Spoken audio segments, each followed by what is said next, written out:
Of places that you would think to be haunted and creepy, hospitals and nursing homes, about 1 a.m., are the worst. Death and illness run the halls of these institutions on a daily basis. The walls become infected with it.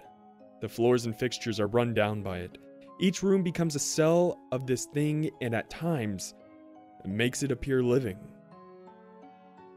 Let me tell you a story about a particular room. One has become known as the Death Room. That room is 210. Incident 1. From what we know, the real disturbances in this room began after the death of a male patient. We'll call him Jerry. Jerry was well known to the nurses because of his frequent attempts to make himself vomit. He would stick his entire hand into his throat and make himself gag. Jerry even got to the point with his illness that no one would believe him when he said he was sick. Then one particular day, he began complaining about having a bad headache. After repeatedly pestering the nurse, she finally told him to go and lay down, and she would bring him some pain reliever. Jerry went into his room, cursing at the nurse the entire way down the hall. The nurse, after grabbing some pain reliever, made her way down the hall and entered his room. Screams were heard throughout the facility at the moment, and other nurses came running to aid. What they found was horrible. Jerry had made it to his room, but hadn't survived beyond that. Blood seemed to be coming out of every part of Jerry. It had pooled on the floor around him and was spreading in thin red lines to the edges of the room. A superstition in facilities of this sort is that when someone dies, you open the windows and allow their souls to escape. But countless tries proved that Jerry's windows wouldn't be opened. Weeks after removing his body and cleaning the room, nurses still believed that Jerry was still there. And future incidents seemed to prove that something was, indeed, in that room. Incident 2. Mr. Rathburn was on his second round at the facility. The first time he had been a pleasant man. He had gone through the treatment and had gone home with high hopes. This time, he had fallen down and broken his hip. He was put up in room 210.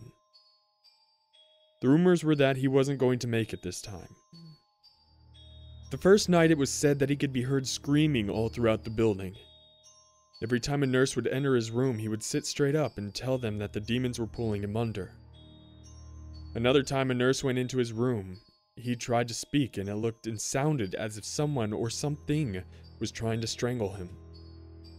You could actually see the finger marks. Still, other nurses spoke of a shadow that would sneak down the hall and go into that room, and shortly after, Mr. Rathburn would start screaming. The day he passed away, they said, was a dreadful one. He screamed and screamed until his voice was nothing but a whisper. They said that his eyes almost bulged right out of his head in fright.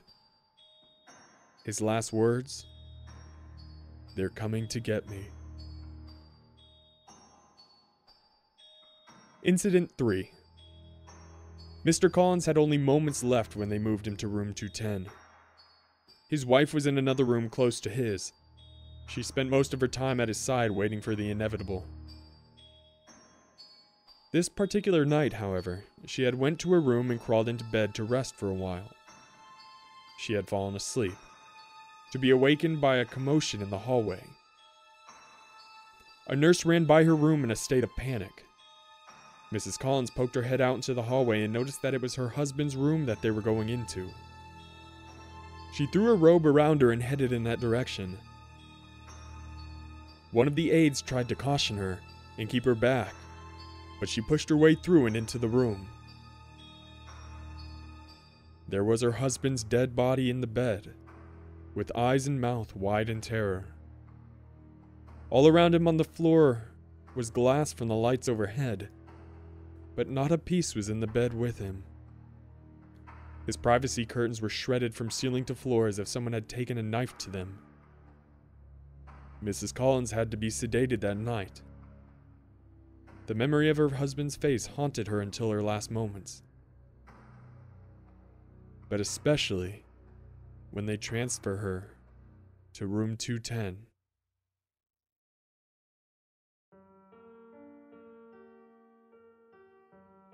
Well, ladies and gentlemen, I hope you enjoyed that terrifying creepypasta. If you did, please make sure to hit the like button down below, along with subscribe and the little bell so you can be notified when my videos pop up.